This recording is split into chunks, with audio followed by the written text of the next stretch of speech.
shortly. I would like to discuss with you this afternoon these three main questions. What does terminology management actually mean in practice for all of us? You are all the practitioners, I suppose. What's the role of terminology in quality management and quality assurance?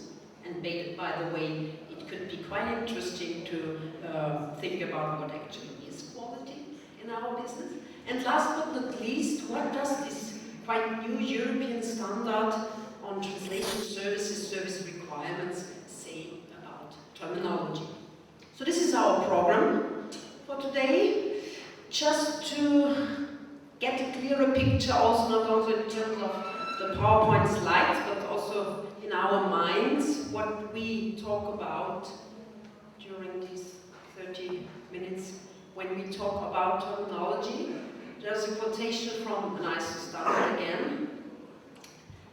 Terminology work, first part, theory and application. And there, terminology has two main meanings. First meaning terminology as this set of designations belonging to one special language, which means all the terms and concepts in this particular specified language for one particular subject field. And the other meaning, also the science of terminology, studying the structure, development, the management of the various terminologies in the various subject fields. So that's actually what also is quite important for us for translation services. So we will follow during our presentation this approach. Yeah? Two meanings, terminology and the terminology itself and the science of terminology. So why bother in the translation business? Sorry for shouting at you. There are some figures from a nice colleague of mine who is also a practitioner and also together with me teaching various things at the University of Vienna.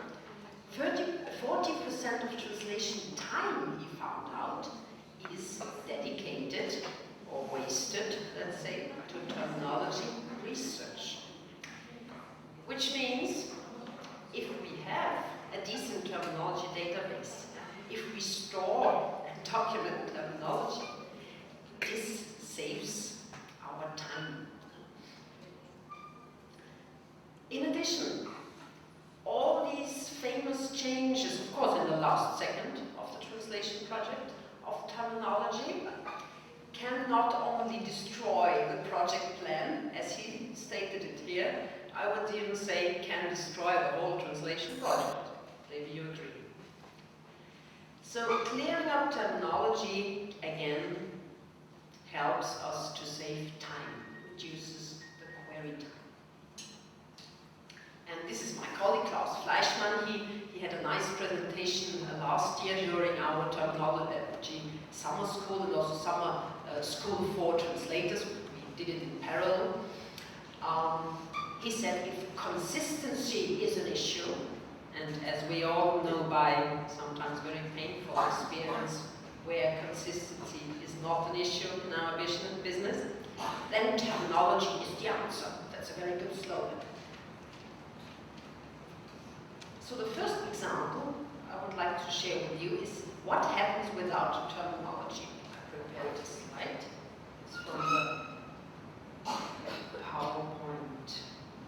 Yes, from this summer trends. Summer school. So you more or less get into quite nasty troubles.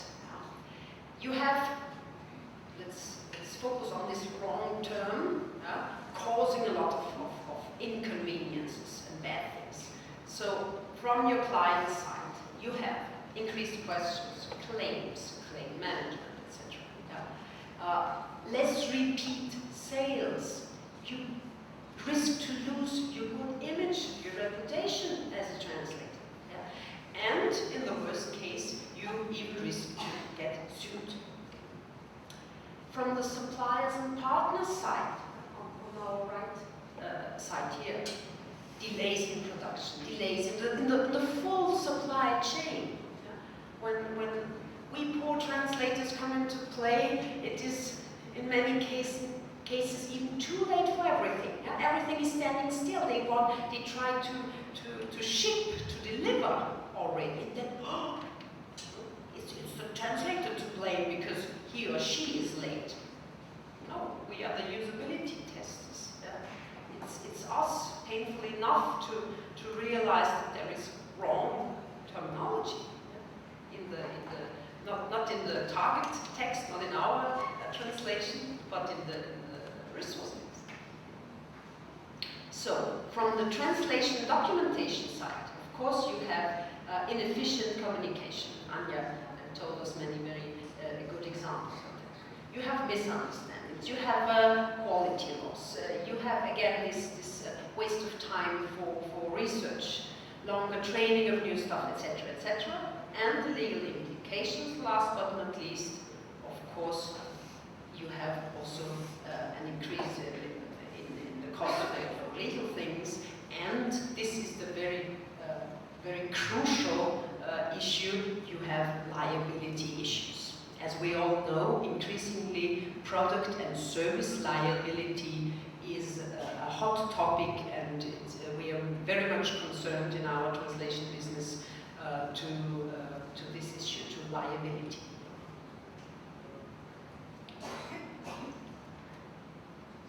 So let's come back to translation and terminology. Again, sorry, you can download this folder. We also tried to show in a very hands-on, practical way, for people who are not the experts and the specialists on terminology, why it is important for them, what it is, technical language, specialized language, professional communication, but also what it is for. And here, all these nice cartoons, they are taken from the ISO bulletin. Terminology management means, it's stated here, translation of technical terminology into consumer-friendly, user-friendly language. So it means for technical documentation, for user manuals, but also for advertisement. We are all very much concerned about that, to find the right language in our translation to reach the target groups, to speak the language of these target groups. Increasingly, our customers demand it, take it for granted that we are able to compete with that. So, maybe I do not need to convince you why terminology is important. You can download a folder, and you couldn't resist the charming presentation of Anja anyhow, so I think you're quite convinced that terminology is very interesting, very important topic. So I can just skip that and go ahead. How to do terminology management properly. Again, we have very hands-on, practical standards in terms of guidelines on how to do it, as Anja mentioned and shared with us.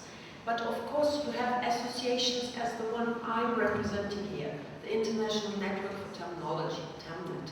There are quite a lot of very international members from all over the world. We have more than 50 members from more than 20 countries and all the 5 continents covered, and we are very pleased. Where is Ravi? He disappeared. Ravi, do not hide from me, because ITAINDIA is our newest Termnet member. So we are very proud of that. So these guys, these members and these associations, they can share their experience and knowledge with you. Just have a look at our website. There are some interesting things, and from their websites you can sometimes harvest for free very interesting and hands-on practical information and guidance. What we would like to focus this workshop is the role of terminology in quality assurance. Now, terminology and terminology management as an integral part, quality assuring by itself of the end products in three very large fields. First, information and communication. Our slogan from Termnet is, there's no knowledge without terminology, which is true, because without all the terms and concepts, you could not transfer knowledge, information, innovation. Then we have all the area of classification, categorization, from the good old library and archive systems, which is not like terminology, to quite sophisticated e-business applications. And last but not least, the most important thing for all of us, in translation and localization. Increasingly, when we talk about translation, we actually mean localization, because how can we separate language from the cultural perspective? So to adapt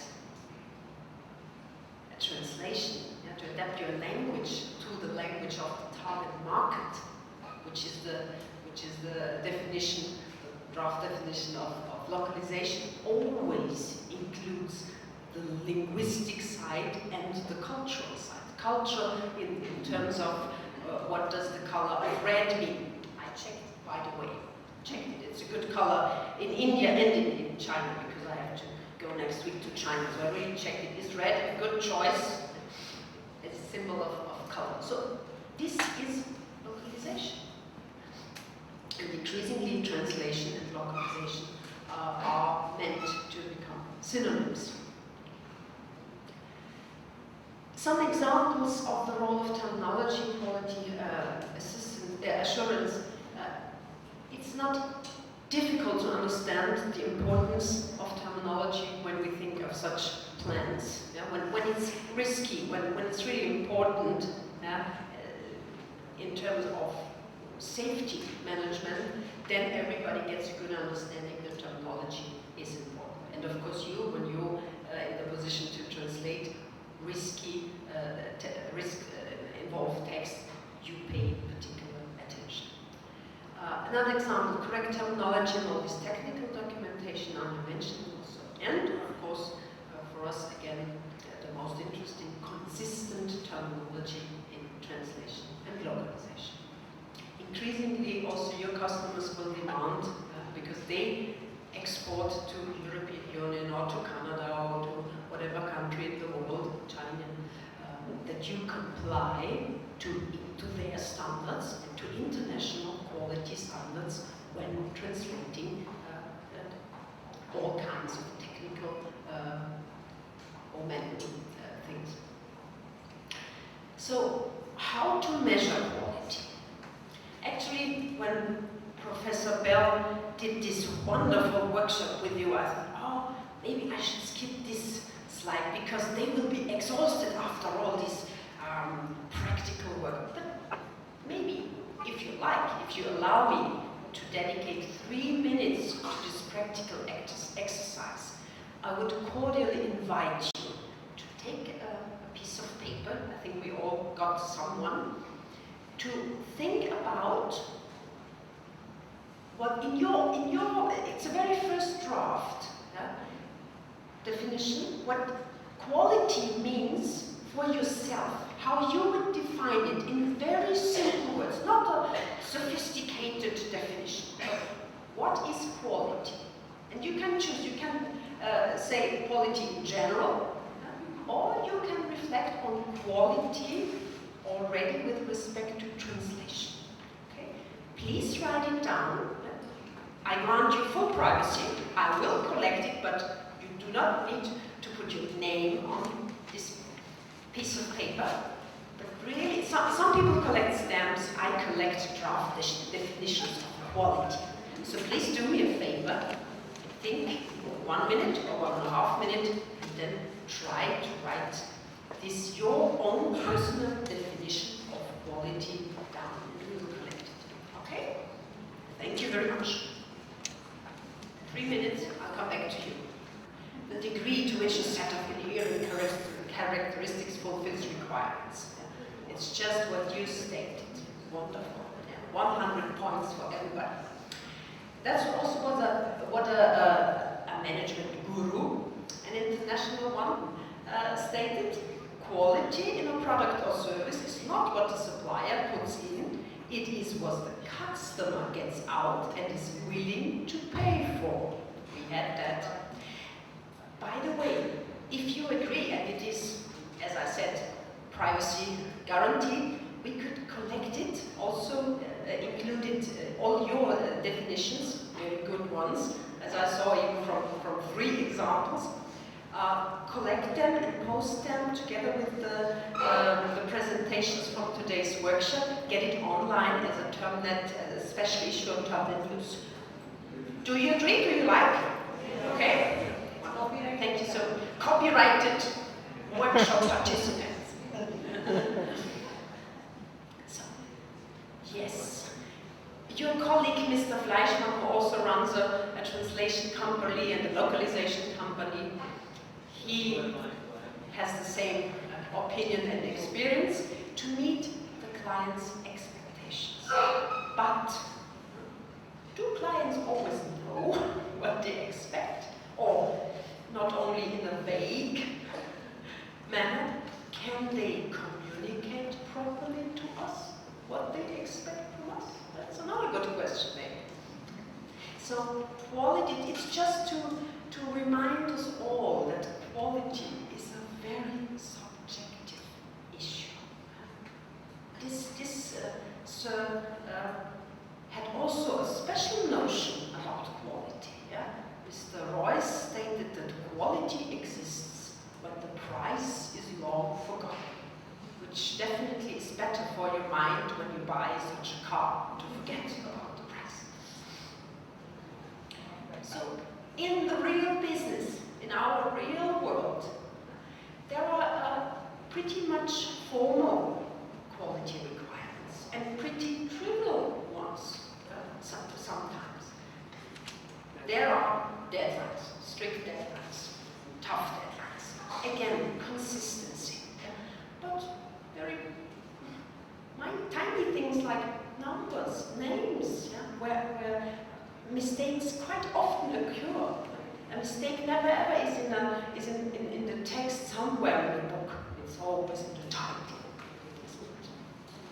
Wrong spelling, etc. And again, key issue, terminology from the side of a practitioner.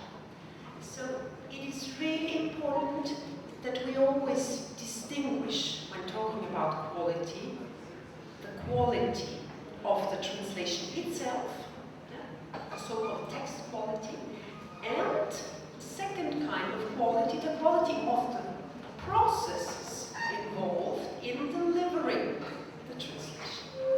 So all these management procedures, and this is now an acronym which will appear many times, the TSP.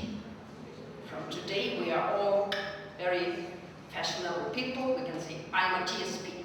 I'm not a translation service provider any longer. I'm a TSP. You do not know what a TSP is? Oh, I'm a TSP. It's a good question, how to know and how to meet customers' expectations.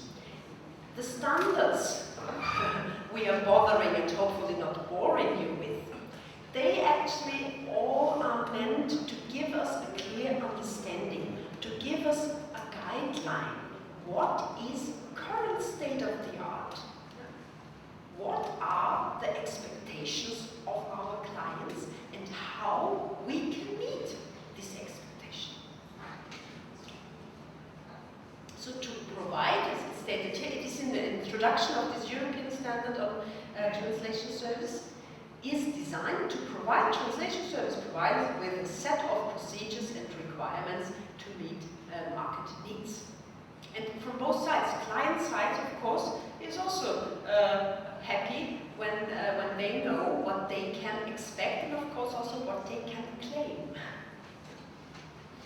if they are willing to pay for it.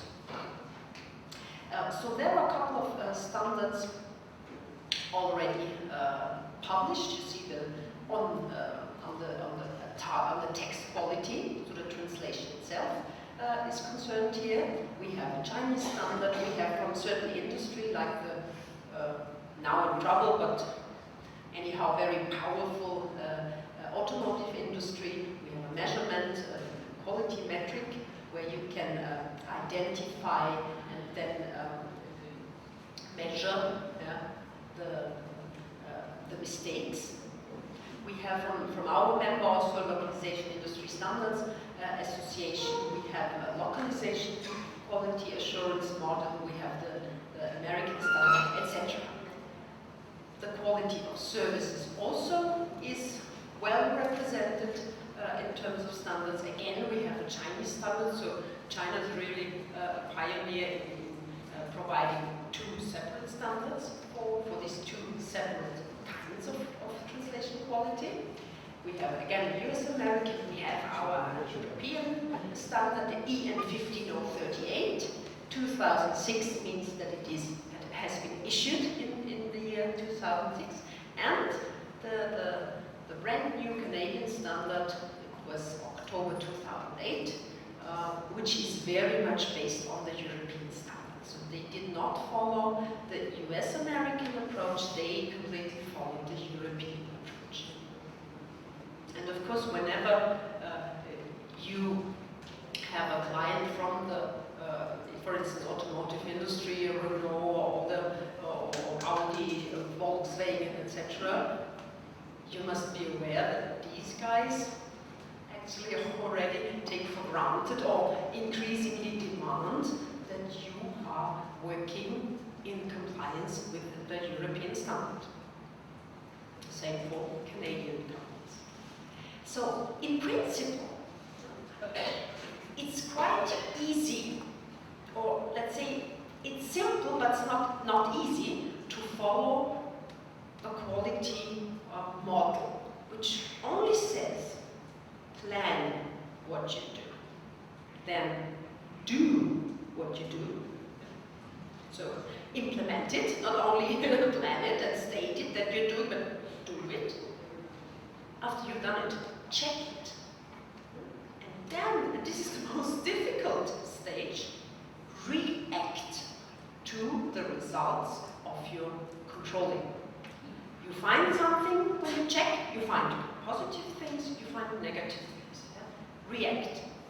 Try to keep the positive things, but try to eliminate the negative things.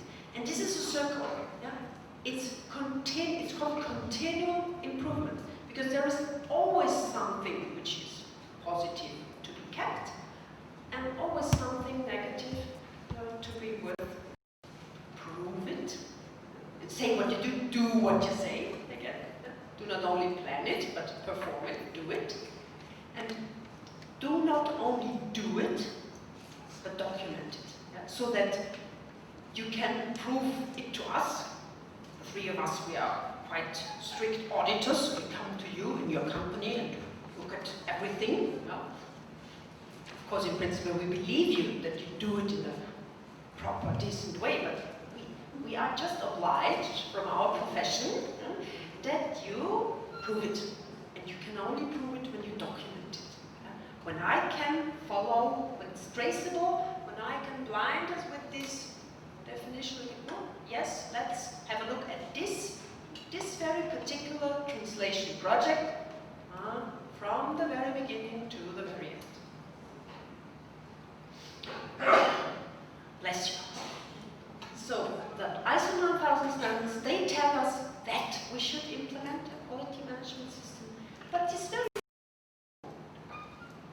standards on translation services, translation quality, they tell us very hands-on and practice-oriented what we should do to raise the quality and to guarantee the quality of translation services.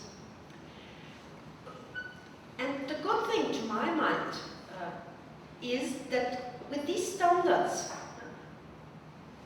the translation community, translators community, the translation business, which all over the world consists up to 90% of very small translation companies, or even freelancers, the so-called one-person enterprises, yeah, that they have the chance to compete complying to the quality standards. It's not only meant for huge translation bureaus with 30 or 40 or 100 employees all over the world. No, it's also possible to comply with these standards when you're a very small translation service provider or even a freelance translator. So this is the good news. You do not have any excuse any longer. Increasingly, all of us will be concerned by standards in the translation business. Of course, not necessarily the European standard, there are the different ones. And as Ravi asked us, Anja, what about all these, different approaches and different activities with respect to service standardization? There will be an ISO standard, quite sure, but I can't say when. Now all the bigger countries came up with their own standards, which means with their own babies, so that it will take a bit of time to find the consensus on this ISO level Anja was talking about. So to round it up, what does the European standard say about terminology in particular? These two articles are involved mainly, the procedures in translation services and the so-called added value services. In this paragraph, when you prepare a translation, terminology work is highlighted, it's mentioned specifically, and it says, where no specific terminology is available for the project, the TSP and the client can agree on terminology work to be carried out as an added value service. That's a reference to Annex E before the translation executed. That means this is voluntary. Yeah? We can do it if the customer is ready to pay for it. It's wonderful. In an ideal case, we will offer the customer this service, but it's not mandatory. We are not obliged. There are a couple of other interesting services we can render in the field of terminology, but this paragraph, 541, translation, wherein the process of translation is described, throughout this process the translator shall pay attention to the following, and the shall in a standard, it's always a sign for this is mandatory. Be careful when you want to get a certificate, when you want to have this quality sign, yes, I'm a certified TSP, then you must comply to this requirement. Compliance with specific domain and client terminology or any other terminology provided, as well as terminology consistency throughout the whole translation.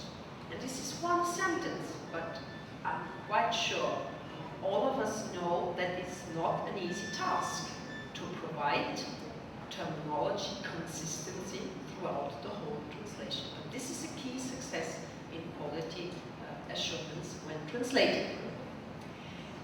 So the conclusion of this European Standard EN 15038, terminology and terminology management are defined and specified as core components of the entire process of quality services in the translation process. So if we like it or not, we should pay attention to terminology issues. And at the end, last but not least, how to prove quality.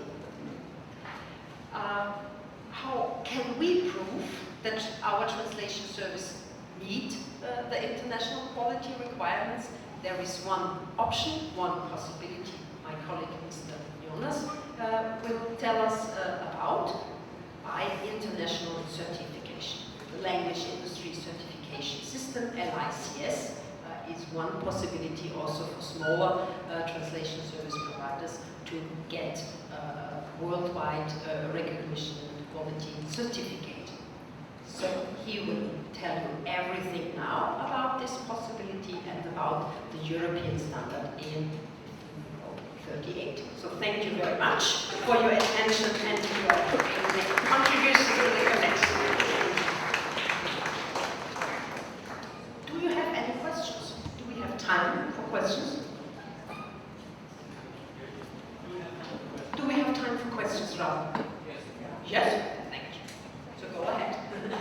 sees the opportunity. Or complains, or claims. Did you notice that when I say complaints, Ravi immediately?